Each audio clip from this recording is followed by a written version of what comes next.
Assalamualaikum. Waalaikumsalam warahmatullahi wabarakatuh. Apa kabar dan apa? Saya baik-baik pakai. Ya. Nah, ceritanya juga yang lalu. Oh, pertanyaan yang lalu yang belum terjawab. Iya, betul. Seorang laki-laki non-muslim masuk Islam karena kawin dengan wanita Islam. Iya. Lama-kelamaan cekcok dan cerai. Kemudian si laki-laki Islam ini mendapatkan wanita yang kembali seagama dengan dia.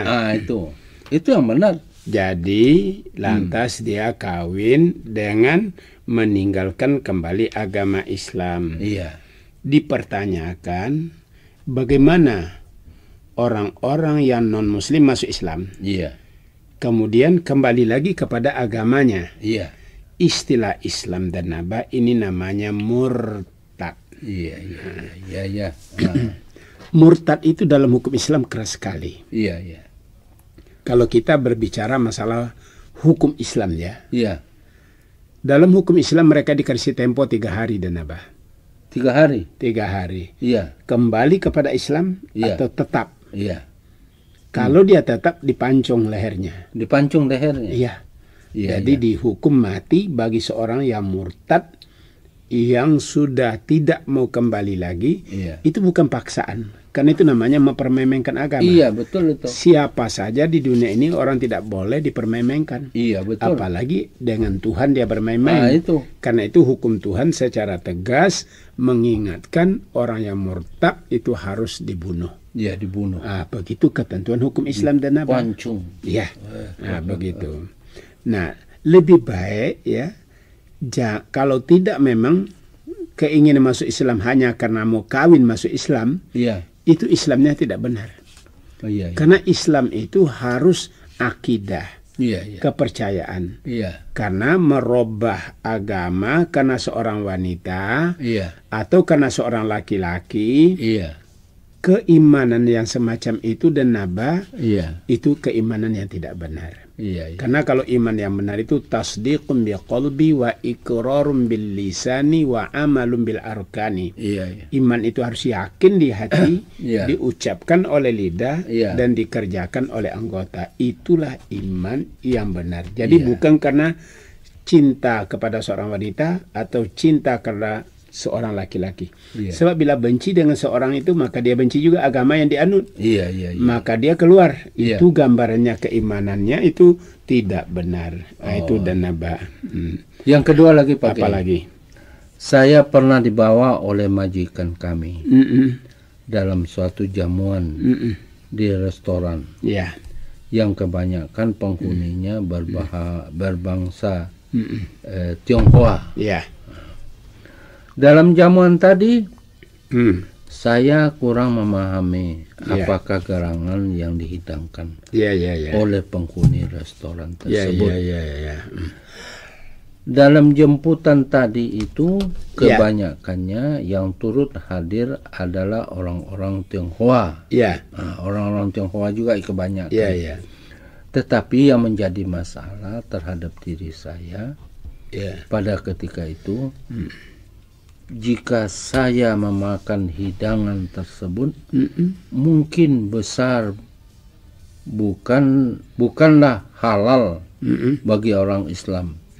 Tetapi jika saya menolaknya, maka majikan kami akan rasa kecewa dan malu terhadap kawan-kawan serta pengunjung-pengunjung lainnya. Jadi bagaimana pendapat Pak Kiai tentang hal ini. Apakah harus saya lakukan dalam hal ini? Nah, ini Pak, pertanyaannya Pak Kiai. Dari Arsani bin Said. Sekarang begini dan Abah. Bagaimana? Kalau kita sebagai orang yang beragama Islam, kita harus memelihara keislaman kita. Oleh karena ini menyangkut masalah kehidupan kita dunia dan menyangkut kehidupan kita di akhirat. Ya, begini dan Abah ya. Masalah keraguan terhadap satu makanan. Yang jelas atau dengan kata lain besar sekali kemungkinan makanan itu haram bagi kita. Bagi orang Islam. Nah, Nabi sudah peringatkan. Iza dakhala luqmatal harami fi jawfil ibadi ma yataqabbalullahu amalan arba'ina yawman. Artinya, bila masuk sesuap yang haram ke dalam perutmu, 40 hari ibadatmu tidak diterima Tuhan. 40 hari tidak diterima ibadahnya. Sekarang apakah kita akan malu sama pimpinan atau malu sama Tuhan? Yang kita akan menghadap kepadanya. Di sini seorang muslim sudah harus berhitung. Kalau sudah jelas ada keraguan, kita kan mempunyai otak, mempunyai akal, mencari-cari alasan yang tidak menyinggung perasaannya dan tidak kita berdosa. Betul. Nah itu, jadi pergunakanlah akal mencari jalan, apakah itu untuk menghindar makan atau alasan dengan kata sakit perut macam-macam. Itu kan orang tidak bisa tahu. Betul. Nah ini bisa ditempuh jalan. Karena kalau sudah ada keraguan, Nabi sudah katakan dak ma yuribuk ila ma la yuribuk. Tinggalkanlah yang kamu ragukan. Perbuatlah kepada sesuatu yang tidak kamu ragukan. Ya inilah petunjuk dari agama. Demi memelihara akidah kita, iman kita, dan amal ibadah kita. Jadi jangan terlalu bodoh kita mempertimbangkan, nanti bikin malu pimpinan atau mungkin sakit hatinya dan semacamnya. Dia kan juga orang beragama.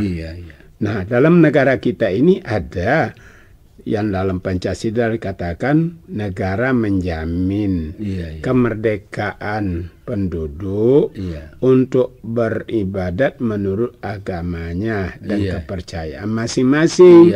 Nah itu diamalkan dan itu diberikan contoh kepadanya. Begitu dan Abah. Ya, jadi saudara-saudara, jawaban ini mudah-mudahan akan merata. Dari mana itu pertanyaan tadi dan Abah itu? Dari Kalimantan. Dari Kalimantan. Oh iya. Kalimantan tadi.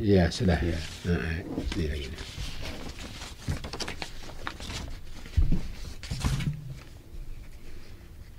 Ini dari mana lagi pakai? Dan apa yang pegang? Enggak, itu mana anunya? Tulisannya. Kan dan Abah yang buka. Dari mana kata? Tidak, saya mau tanya sama Pak Kiai. Dari tim-tim juga Pak Kiai. Oh, timur-timur. Enggak, tim-tim. Iya, kalau tim-tim di mana itu? Iya. Di Iwan Poha. Iya. Di tim-tim. Nah, ini pakai pertanyaan. Alhamdulillah. Dengan penting pertanyaan saya ini, semoga Pak Kiai dapat menjawabnya. Nah, ini pakai pertanyaannya. 1. Bagaimana pandangan agama Islam terhadap sepasang suami istri yang tidak serumah karena tugas? Pertemuan hanya sekali dalam sebulan. Namun kata orang asyik, bagaimana keadaan seperti ini? Tidak menyalahi ketentuan agama. Yang kedua, apakah anak yang tinggal sama ibunya adalah tanggung jawab ibunya sendiri? Dan seandainya istri berbuat macam-macam di belakang suami, siapakah sebenarnya yang bersalah? Yang ketiga, Bagaimana pandangan agama Islam terhadap sepasang anak manusia yang berpacaran dan bermesraan dengan dasar sumpahnya akan kawin lagi? Yang keempat, apakah sah nikahnya orang yang dinikahkan karena ditangkap basah? Jadi tidak ditangkap kering, Pak. Ditangkap basah. Yang kelima, sahkah nikahnya orang yang berzina sebelum melahirkan? Dan kalau tidak sah, kapan waktunya dinikahkan lagi? Dan apakah masih memerlukan sekali? Ini yang ditanyakan Pak Kiai. Baiklah dan Abah. Soal suami istri karena masing-masing tugas. Sehingga jaraknya tidak mungkin mereka bertemu karena satu di pulau lain, yang lain di pulau lain lagi, sehingga mereka berjauhan tempat. Bertemu cuma sekali sebulan. Sebenarnya dan Abah. Rumah tangga yang berjauhan suami dengan istri itu bisa dimasuki fitnah. Kita lebih membaik mementingkan rumah tangga daripada soal material. Kan suami kerja, istri kerja itu cari apa itu dan apa? Cari duit. Itu. Nah, kapankah manusia puas dengan duit? Nah, pernah puas itu Pak? Tidak pernah puas. Sampai mati. Sampai mati tidak pernah puas. Apakah dengan bekerja suami istri itu mereka akan menjadi kaya raya? Belum tentu. Oleh karena itu, yang terpenting dipikirkan soal anak dan soal rumah tangga. Sebab itu suami dan istri harus satu atap. Untuk tidak masuk fitnah dan godaan setan. Sebagai manusia apalagi usia muda ya dan Abah. Itu kekuatan atau yang dikatakan masa usia muda adalah masa yang sangat potensial. Di mana gairah syahwat itu bisa terlalu tinggi. Nah, ini akan terjadi kesulitan buat suami juga buat istri. Karena itu janganlah dipikirkan terlalu masalah duit, masalah uang, tapi pikirkanlah rumah tangganya dan anak yang lahir dari perkawinan itu. Itu yang perlu dipentingkan. Sebab tidak mustahil suami bisa serong. Dan tidak mustahil istri bisa serong. Karena jarak berjauhan. Betul. Nah, dan godaan itu banyak. Nah, tahukah dan Abah sekarang bahwa penyakit AIDS berawal daripada perzinahan? Nanti kalau salah satu sudah dihinggapi, apakah istri, apakah suami? Dua-dua dikena itu. Nah, nanti kedua-duanya kena dan juga turunannya akan kena. Ini hendaklah dihindarkan suami istri atau rumah tangga dua atap. Tapi bikinlah rumah tangga itu satu atap. Dan harus mengalah satu. Apakah suami mengalah ataukah istri yang mengalah dalam pekerjaan jika mereka berjauhan kalau tidak dapat diurus dalam satu kota. Nah, itu dan Abah saran terhadap mereka yang berumah tangga yang berjauhan. Kecuali kalau usia-usia mereka sudah lanjut, ya barangkali godaan atau kekuatan syahwat itu sudah mulai menurun, ya tidak apa-apalah. Itu dan Abah ya. Itu yang pertama. Yang kedua, anak yang tinggal bersama ibu. Itu. Siapa yang harus membiayai? Jawabnya sebenarnya biaya rumah tangga itu atas nama bapak. Karena dijelaskan dalam Quran, wa 'alal mauludi lahu rizquhunna wa kiswatuhunna. Kewajiban suami adalah menjamin makanan suami, istri dan anak-anak, menjamin pakaian istri bersama anak-anak. Tapi itu bergantung kepada perundingan bersama, oleh karena istri juga bekerja. Ya, tetapi tidak berarti suami lepas tanggung jawab, tidak dan Abah. Nah, itu begitu. Yang kedua. Yang ketiga. Nah, sekarang berpacaran. Pacaran baru kawin. Manakah suatu rumah tangga yang lebih baik? Kawin dulu baru bermina cinta, atau cinta dulu, berpacaran dulu baru kawin? Di manakah rumah tangga yang lebih utuh, yang lebih berbahagia? Apakah dimulai dengan cinta-cintaan, pacar-pacaran baru kawin, atau kawin dulu baru membina cinta? Kedua-duanya tidak ada yang mutlak.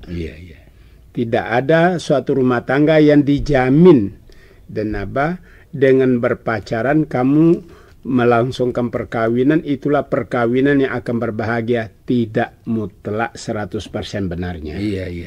Dan juga tidak mutlak 100% benarnya bila kawin dulu baru membina cinta di belakang. Juga bermesraan. Tapi timbul pertanyaan, yang benar, yang mutlak apa? Apa? Ialah bila suami istri ini orang-orang yang benar-benar mantap imannya, baik akhlaknya, karena imannya baik, akhlaknya baik, tingkah lakunya baik, dan turunan dari orang-orang baik. Dan apakah dia cinta dulu, pacaran dulu baru kawin, atau kawin baru membina cinta? Hasilnya sama. Sama. Hasilnya sama. Artinya hasilnya baik. Hasilnya baik. Rumah tangga bahagia akan diperoleh bila bertemu wanita yang taat beribadah dan beriman, laki-laki yang taat beribadah dan beriman, sama-sama mempunyai akhlak yang baik. Itulah rumah tangga yang dikatakan dalam hadis, ad-dunya mata'un wa khairu mata'iha mar'atun solihah. Dunia ini suatu kesenangan, sebab kesenangan berjodoh dengan orang soleh. Nah, itu Jadi masalah pacaran, nah ini timbul lagi. Pacaran itu sejauh mana?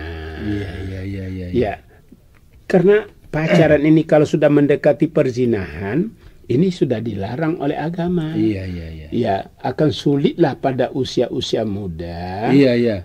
Yang istilahnya senyum-senyuman, cubit-cubitan, dua-duaan. Nah, ini akan mendorong terciptanya suatu kejahatan zina. Nah, itu dan karena itu agama mengingatkan la taqrabu. Jangan engkau dekati itu. Itu. Yang keempat. Nikah tertangkap basah. Apakah sah nikahnya? Kebetulan tertangkap basah, laki-laki melakukan hubungan seksual, kemudian ditangkap, kemudian dinikahkan. Nikah itu tentu sah saja bila telah memenuhi syarat dan rukun niat pernikahan. Tentu apa syaratnya pernikahan? Harus ada mahar. Mahar dalam perkawinan ibarat wudhu di dalam sholat. Orang sholat tak berwudhu tidak sah. Orang nikah tak bermahar tidak sah. Oh begitu. Nah, itu dia. Dan mahar itu harus konkret, bukan hanya disebut. Kalau barang itu disebut dan tidak ada barangnya, itu tidak sah nikah. Itu dan Dan yang kedua, nikah hamil. Setelah hamil si perempuan tadi karena pacaran, barulah dilangsungkan perkawinan. Apakah perkawinan yang semacam itu dipandang sah atau tidak? Nah, di sini dan ada dua pendapat yang berbeda. Pendapat dari mazhab Syafi'i dan pendapat daripada mazhab Hanafi itu berbeda. Kalau pendapat Imam Hanafi, wanita yang sudah hamil itu tidak sah nikahnya sebelum lahir anaknya. Sedangkan pendapat mazhab Syafi'i memandang sah nikahnya wanita yang sudah hamil karena berzina. Jadi tinjauan pandangan kedua beliau ini berbeda. Pandang dari mazhab Syafi'i menganggap sah nikah karena az-zaniyatu la yankihuha illa zanin. Wanita pezina tidak sah nikah kecuali dengan laki-laki yang pezina itu. Nah, kalau dia hamil, yang dilihat bukan hamilnya, tapi zinanya itulah. Maka orang perzina dengan perzina itu dinikahkan sah. Tapi menurut Imam Hanafi, selama pezina dengan pezina dinikahkan, sepakat itu sah. Tapi kalau sudah hamil, harus ditangguhkan pernikahannya sampai lahir anak. Bertolak dengan dalil firman Tuhan surat Talaq, ulatul ahmali ajaluhunna ayyadna hamlahunna. Wanita hamil tidak sah nikah kecuali lahir anaknya. Setelah lahir anak baru boleh nikah. Itu pendapat Imam Syafi'i, Hanafi. Tapi Syafi'i menganggap ayat itu ditujukan kepada wanita yang sudah kawin terus hamil kemudian cerai atau mati suami. Nah itu yang tidak dibolehkan nikah, harus lahir anaknya. Karena bibitnya orang lain punya, lantas dierami oleh yang lain. Itu namanya telur itik dierami ayam. Anaknya jadi itik. Nah itu yang tidak boleh dan pendapat Syafi'i. Bukan ayam itik ya. Itu. Tetapi Hanafi berpendapat ayat itu berlaku umum. Baik wanita yang hamil karena suami atau yang tidak suami. Nah itu tidak boleh nikah. Rupanya yang terbanyak dilakukan dalam masyarakat kita ialah wanita yang hamil oleh si laki-laki dan laki-laki itu yang mengawininya dipandang sah pernikahannya. Nah, sebaliknya Denaba, kalau wanita itu hamil kemudian laki-lakinya lari, dicarikan laki-laki lain, itu disebut namanya petongkok sirik. Nah, maka ini sepakat. Hal semacam ini Denaba disepakati tidak sah nikahnya karena yang punya bibit orang lain. Sama saja dengan wanita yang dihamilkan suaminya mati belum lahir anaknya dikawini. Nah itu sama aja dan itu bibit orang lain lantas dirami oleh yang lain jadi tidak sah nikahnya. Itu yang dimaksudkan Denaba. Habis pakai. Kalau begitu saya rasa sudah selesai pakai. Yang ini sudah selesai Denaba.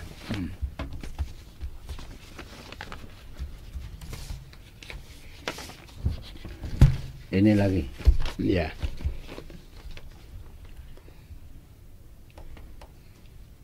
Nama saya Mula Warman. Yang beralamat di Wai Ampele. Di mana? Mendrong. Daerah mana? Desa Harapan, Kecamatan Tanete Riaja. Baru. Kampungan Baru. Tanya apa tanyanya, Mbak? Nah, begini. Pernah saya dimintai uang pembayaran sekolah oleh ibuku, Ibu Ros, sebanyak 12.000. Namun yang saya minta pada ambokku, ayahku, sebanyak 40.000.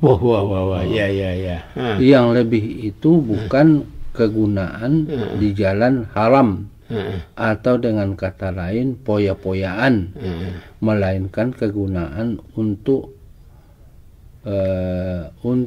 belanja sehari-hari di rumah orang, karena jarak antara rumahku dengan sekolahku SMP negeri Rila jauh 24 km. Jadi sementara ini saya menumpang di rumah orang atau famili di Campea, Kecamatan Tanete Riaja, Kabupaten Baru, yaitu rumah Canne. Namun aku sangat menyesal perbuatanku itu, karena uang yang sebanyak 40.000 bukan sangat gampang didapat oleh ambokku. Maka dia dipinjamkan kepada tetangga. Nah, pertanyaan saya, apakah saya berdosa atas perbuatanku ini? Ini Pak. Sebenarnya begini, Pak. Anak ini bisa tidak berdosa asal terus terang. Orang tua kan juga mengerti. Kalau memang uang sekolah, minta uang sekolah. Kalau uang untuk tinggal di rumah orang lain yang mungkin makannya dan lain-lainnya akan dibayar, diberitahulah kepada orang tua. Iya. Jangan orang tua kasak kusuk cari uang dibilang untuk uang sekolah padahal bukan. Iya. Tapi memang uang juga pantas dipergunakan untuk tempat tinggal itu membayar makan atau pondokkan dan lain-lainnya ya. Iya, iya. Nah, itu wajar. Tapi yang penting diberitahu orang tua. Dengan cara begini, India berdosa. Oh iya. Karena dikatakan uang sekolah, padahal uang sekolah tidak sebanyak itu. Uang sekolah cuma 12.000 diminta 40.000 sehingga orang tuanya mati-matian mencari uang pinjam ke sana kemari untuk dia. Iya. Tapi tidak apa orang tua mati-matian untuk anaknya asal anak itu menggunakan uang dan menyebutkan kegunaannya kemari dan pas. Nah, itu dana bah. Jangan bilang uang sekolah 12.000 diminta 40.000. Oh iya. Nah, itu tentu tidak pantas. Nah, itu dana bah. Ya. Yang kedua Pak Kiai, jika berdosa bagaimana agar bisa terampuni? Iya. Dan apakah dosa saya terampuni dengan jalan minta ampun pada Tuhan sesudah sembahyang tanpa memberitahu ambukku atas perbuatanku ini? Iya. Seharusnya dan dosanya diampuni Tuhan dengan tobat, dengan cara memberitahu itu orang tua. Iya. Bukan disembunyikan. Iya. Mintalah kepada orang tua uangnya sebenarnya Pak 12.000 saja. Iya. Tapi saya minta 40 oleh karena saya tinggal di rumah orang. Iya. Kadang-kadang saya ikut membiayai rumah tangga. Arti kata untuk makanan saya sendiri di situ. Iya. Tidak ada masalah dan Abah. Iya. Nah, itu jangan takut.